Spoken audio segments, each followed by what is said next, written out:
Estar hablando en Eclesiastés, voy a hacer un mensaje de dos partes. La primera parte va a ser hoy, la segunda parte va a ser la semana que viene.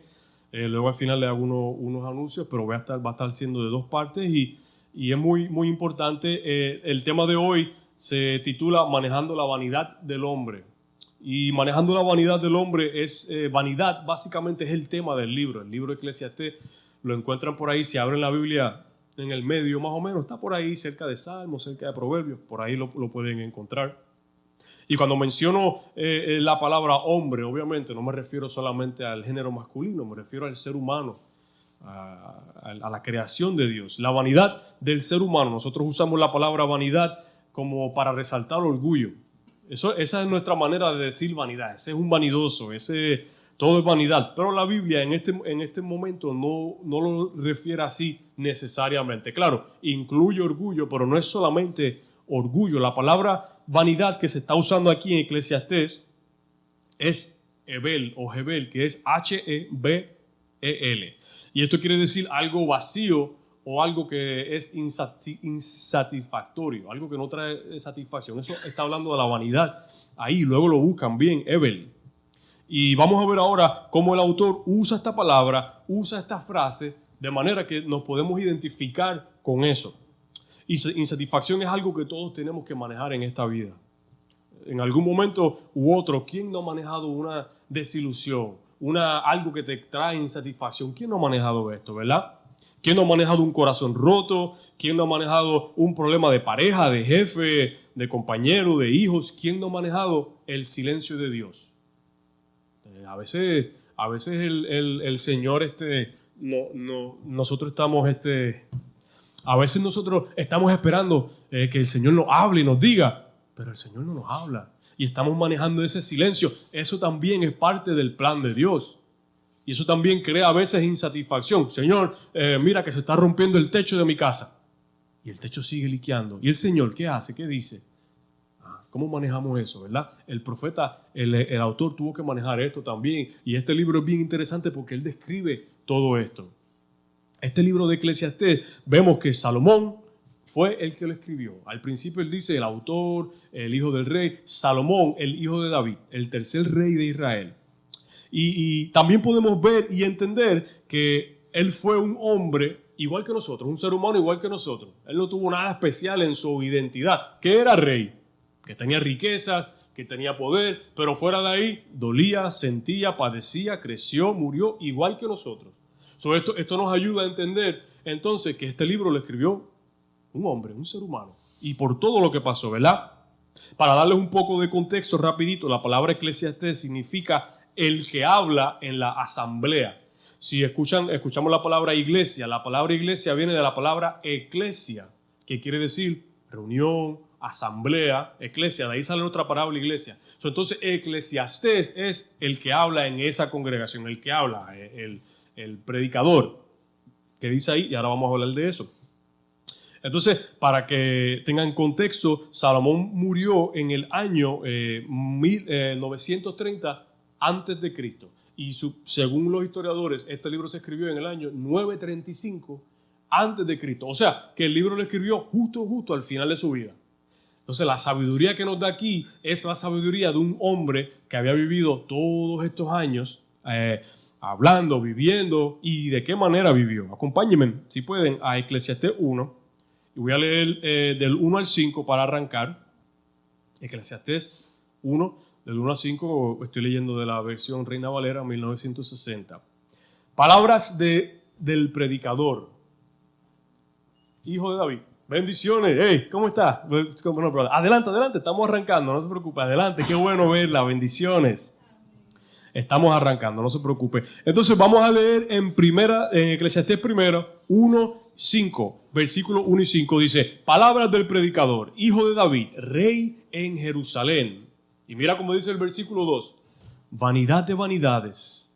Recuerda que les hablé, la vanidad del hombre. Vanidad de vanidades, todo es vanidad. Todo. Recuerda que la palabra vanidad no es necesariamente orgullo. Vanity, la palabra vanidad también está hablando de vacío, de insatisfacción. Entonces dice, Eclesiastés 1:2 dice: vanidad de vanidades, dijo el predicador, vanidad es todo.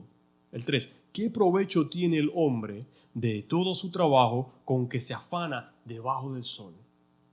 El 4, generación va y generación viene, mas la tierra siempre permanece. El 5, sale el sol y se pone el sol y se apresura a volver al lugar de donde se levanta. Mira, la palabra original de predicador aquí, que dice que el predicador escribió, es Kohelet. Está escrita media rara ahí, pero la palabra original, recuerda que la Biblia no se escribió en español, ni en inglés. La Biblia original se escribió en diferentes idiomas y hemos tenido que traducirla. Entonces sus palabras originales a veces tienen un significado, tal vez no diferente, pero un uso diferente. Y la palabra predicador es Kohelet. Y esta palabra quiere decir un comunicador. No se imaginen a Salomón que estaba al frente de una iglesia predicando. No, él estaba comunicando algo, una sabiduría. Y eso es lo que quiere decir la palabra. Entonces, Salomón, el rey, está lleno de sabiduría. Pero una sabiduría que tal vez nosotros no hemos experimentado porque fue dada por Dios. Y él está diciendo, todo es vanidad. Y si cambiamos la palabra vanidad y le ponemos vacío, todo es vacío. Nada hace sentido, según el autor. Para continuar con la referencia, yo le quiero describir a Salomón de alguna de las maneras que la Biblia lo describe. En Primera de Reyes hay unas descripciones de lo que él era y de lo que él representaba, para cuando estemos leyendo este libro podamos entender quién es el que está hablando aquí. Está hablando el hombre más sabio de la tierra en ese momento. Primera de Reyes 4:30 dice, la sabiduría de Salomón era más grande que la sabiduría combinada de los sabios del oriente y que toda la sabiduría de Egipto. ¿Por qué menciona Egipto? Porque Egipto era una potencia de sabiduría, de tecnología, de avance, Egipto. Primera de Reyes 10:23 dice, así el rey Salomón llegó a ser más grande que todos los reyes en riqueza y sabiduría.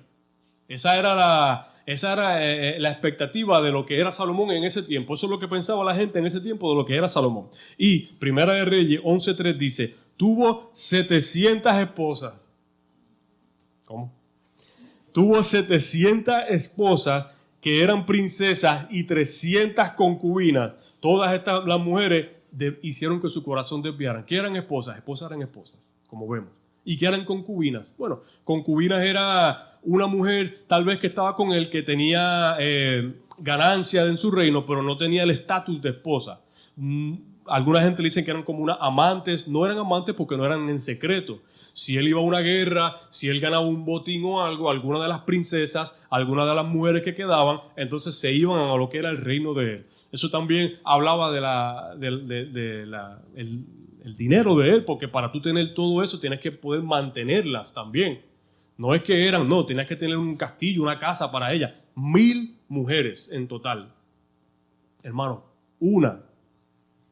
Vamos a ponerlo, el esposo. Un esposo, una mujer, una esposa es uno y no lo podemos manejar. Imagínense 1000 en la casa real. Eso es bueno. Estamos leyendo y estudiando la escritura de un hombre considerado el más sabio, y no solamente por su propia opinión, por todo el Medio Oriente, por todo ese lugar, el más sabio. Vanidad de vanidades, todo es vanidad. Cuando miramos esa frase, el autor no está diciendo orgullo de orgullos, todo es orgullo. Él está diciendo todo es vacío. Todo. Y recuerda que estamos hablando de un hombre que lo tenía todo: dinero, mujeres, famas, riqueza, salud. Buen mozo, tal vez, lo tenía todo. Pero ¿cómo es esto posible? Escuchar a un hombre que tenía necesidad de nada y decirle ahora todo es vanidad. Él dice que todo es vanidad porque él ya lo tiene todo, ya no le hace falta nada. No es así, y lo voy a estar explicando de esto. Hay un problema severo en nuestra cultura de anuncios y promociones. Hoy día nosotros tenemos un problema horrible de lo que son anuncios y comerciales y promociones. De hecho, algunos de nosotros que hemos estudiado mercadeo básicamente nos enseñan a mentir. Si han cogido una clase en la universidad de mercadeo, de anuncios, te enseñan a mentir. Mira, primero, la madre cuando está embarazada tiene que comprar los productos más costosos y más caros para el bebé que no ha nacido, porque si no es de marca, el bebé no va a estar bien.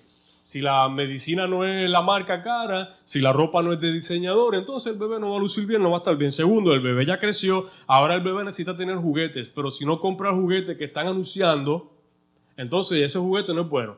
Si no lo compra usado o si no se lo regalan, tiene que ser comprado, ¿verdad? Tercero, continúa ahí, ese mismo niño crece y ahora ese niño tiene que lucir de cierta manera, tiene que vivir de cierta manera, tiene que tener la tecnología, porque esos son anuncios, eso lo vemos en la tele, ¿no? En la radio, ¿verdad? Entonces luego ese mismo niño, ese joven, ahora se casa. Y ese joven ahora, si su esposa no se ve de cierta manera, si no es la que él quiere, él la puede dejar y buscarse otra, según los comerciales. Y para colmo, hay abogados y lugares que por $100 te divorcian y después le pagas el resto mensual. Esos son los comerciales que vemos. Eso es lo que nos meten acá y acá. ¿Cuándo usted ha visto un comercial que dice, restaura tu matrimonio, te vamos a ayudar, te damos consejería gratis y todo eso? Hay matrimonios que no tienen resolución, ok, está bien, pero anyway, esto no es de matrimonios.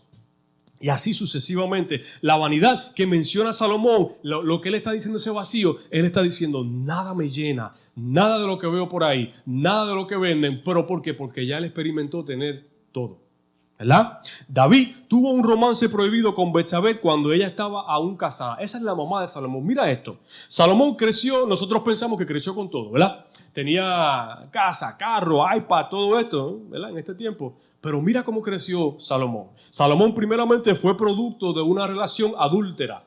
¿Han escuchado esto? ¿Han conocido esto en 2 Samuel 11? ¿Quién era la mamá de Salomón? La mamá de Salomón era Betsabé.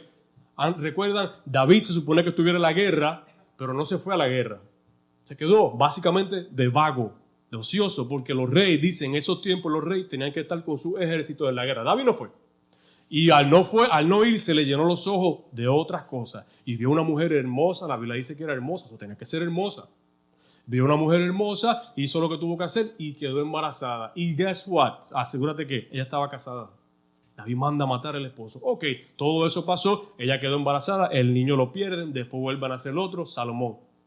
Entonces ya Salomón arrancó su vida en esa situación. Además de eso, David era el rey. ¿Qué quiere decir eso? Que él llegaba todos los días después del trabajo a ayudarlo con la tarea. Él no veía casi a su padre, él vivía en otra casa.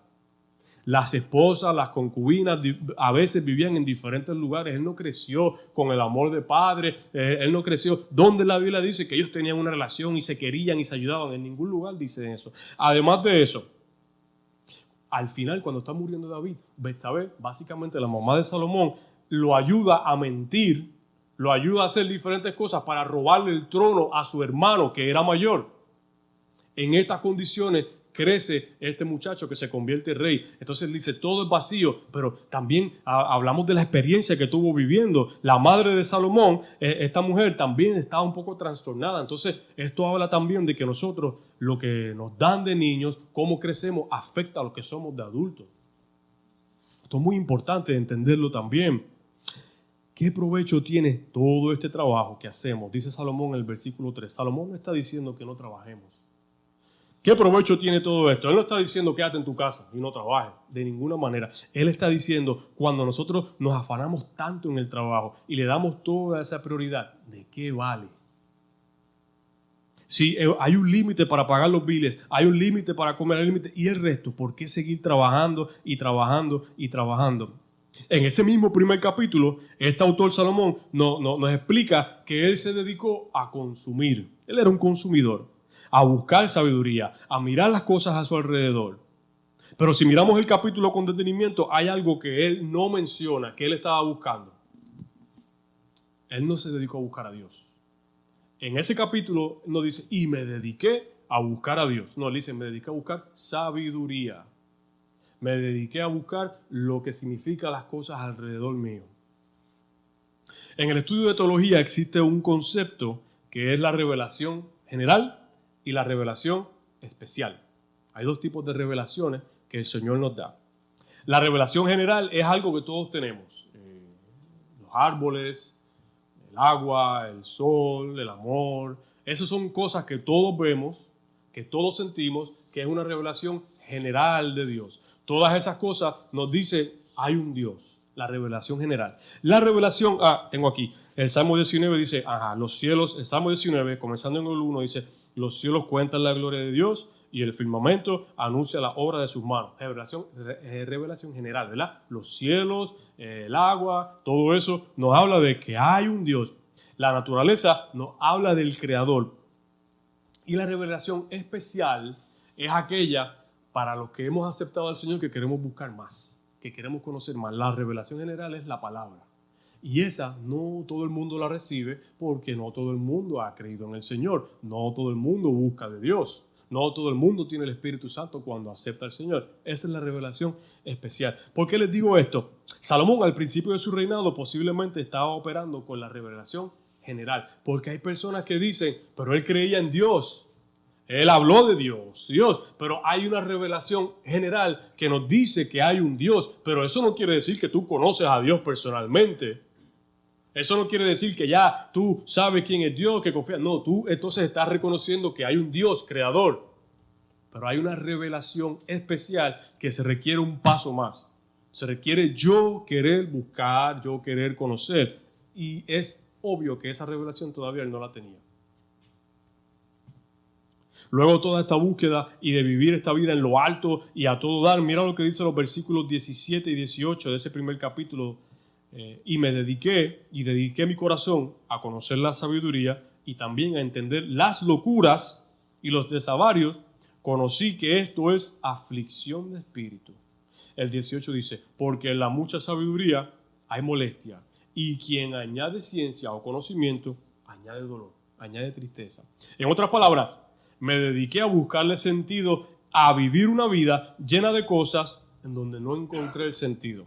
Porque mientras más descubro, más me doy cuenta que estoy perdido, que no sé. Esto sucede cuando el humano busca su felicidad separado de Dios. Todo lo podemos buscar, ninguno lo vamos a encontrar. Separado de Dios, no se puede, porque es que la creación necesita siempre tener ese conocimiento en relación con su creador. Es así. Si yo creo una herramienta, yo hago algo, esa herramienta sola no hace nada. Lo que hace que funcione es el creador, el diseñador, y eso es así con el Señor. Claro, toma tiempo, coge el tiempo que uno pueda relacionarse, aprender, pero fuera y lejos de Él, no hay manera. Todos tenemos un propósito diseñado por Dios. Todos. Cada uno de nosotros tenemos un propósito en el Señor.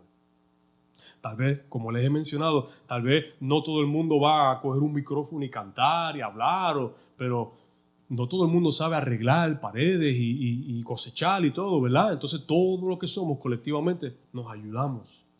Hay dones que la Biblia nos habla. Y luego voy a hablar de eso, pero hay dones que la Biblia nos da. Por ejemplo, hay el don de hablar, de predicar. No todo el mundo tiene eso, de evangelizar. No todo el mundo se atreve a ir donde una persona que uno no conoce y decirle, el Señor te dice, eso es un don que Dios le da. Y yo sé que Mr. G lo tiene.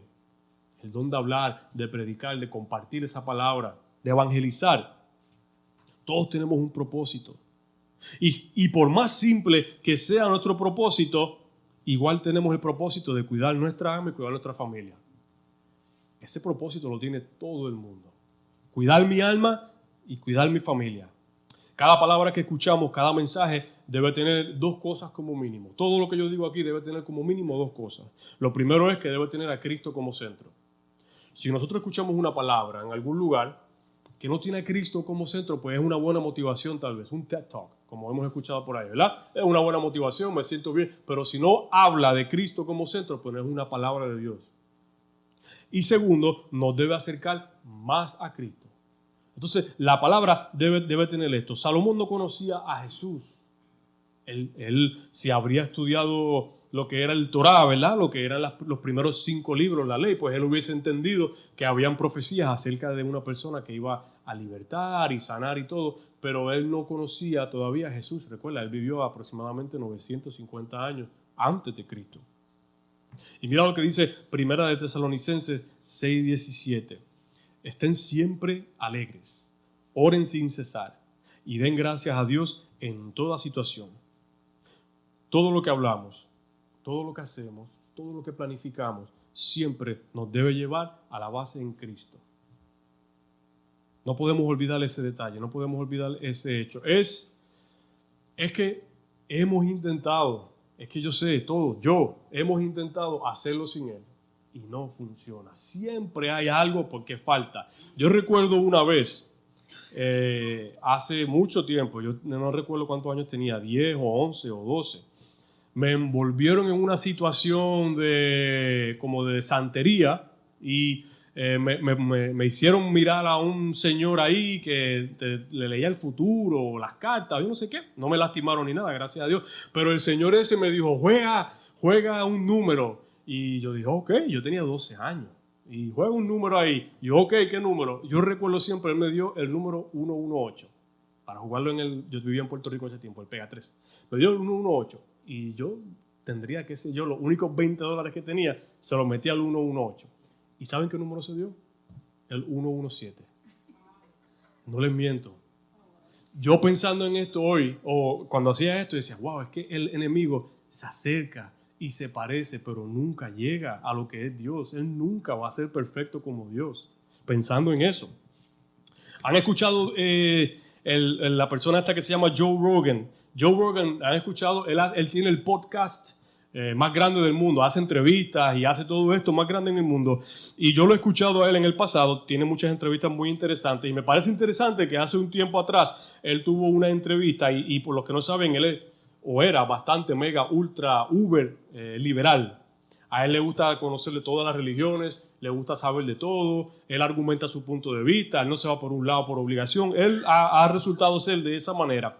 Y tenía una entrevista recientemente y estaban hablando de Cristo, estaban hablando de religiones y todo esto. Entonces Joe, en su conversación, estaba diciendo, yo he hablado con gente y he visto que todas las religiones son aceptadas. Joe Rogan decía, todas las religiones son aceptadas. He visto videos en YouTube con mis amigos y todo eso y me di cuenta que todas las religiones son aceptadas menos el cristianismo, decía Joe.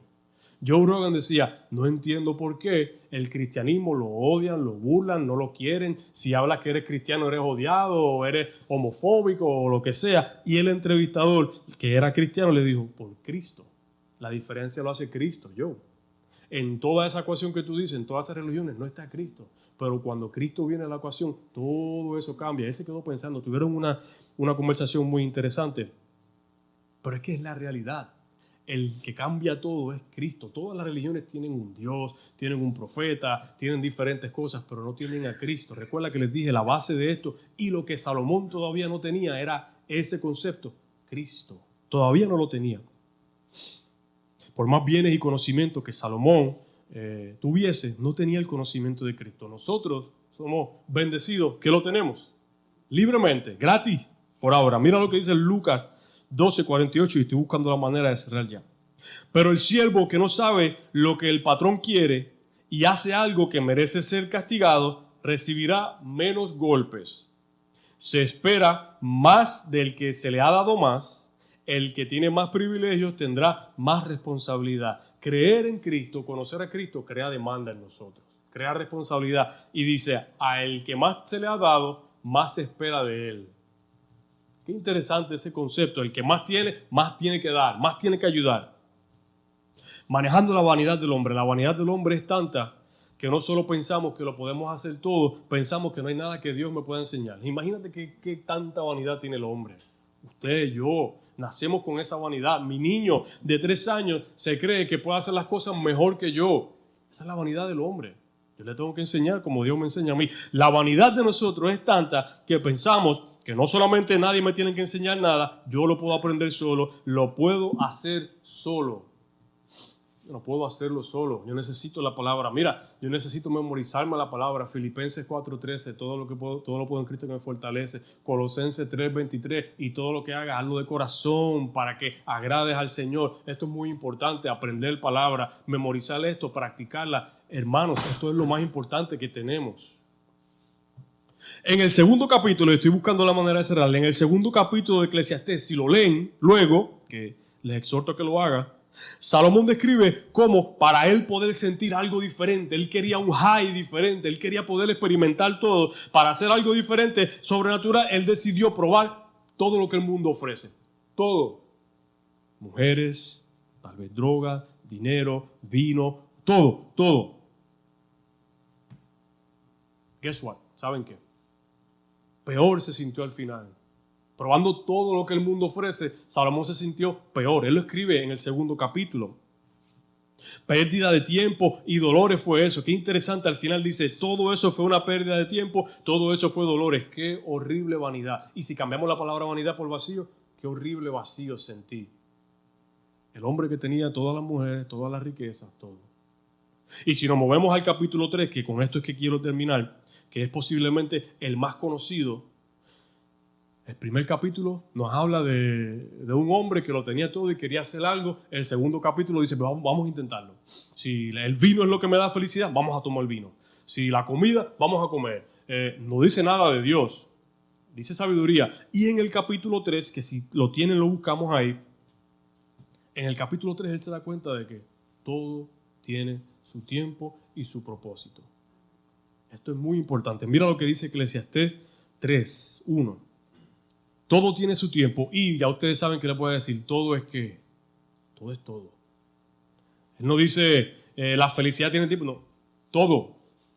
Vivir, morir, comer, estar triste, estar de luto, todo, la palabra todo es todo. Eclesiastés 3:1 dice, todo tiene su tiempo y todo lo que se requiere debajo del cielo tiene su hora.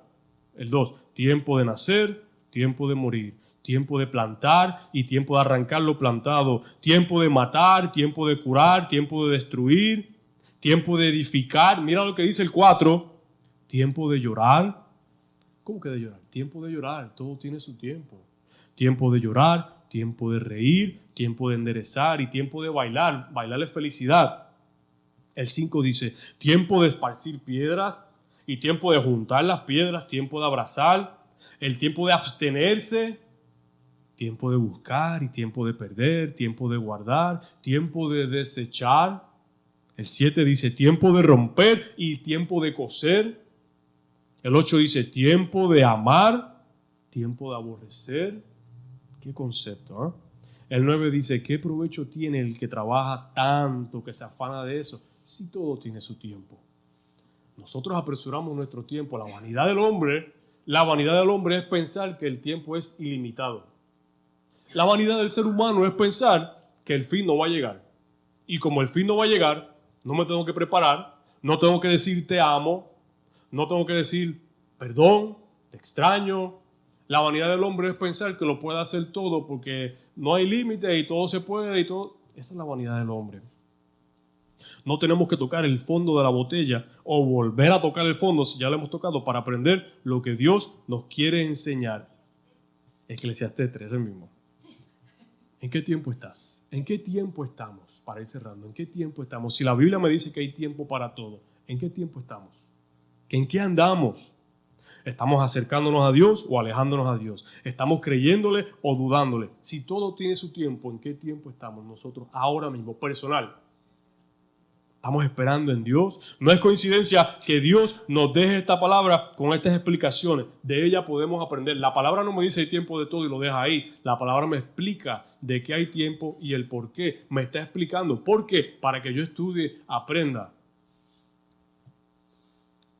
No dejemos que la vanidad, que el vacío se aferre de nosotros y tenga espacio en nuestras vidas y que vivamos con tal vanidad pensando de que lo podemos hacer solo y no necesitamos de Dios.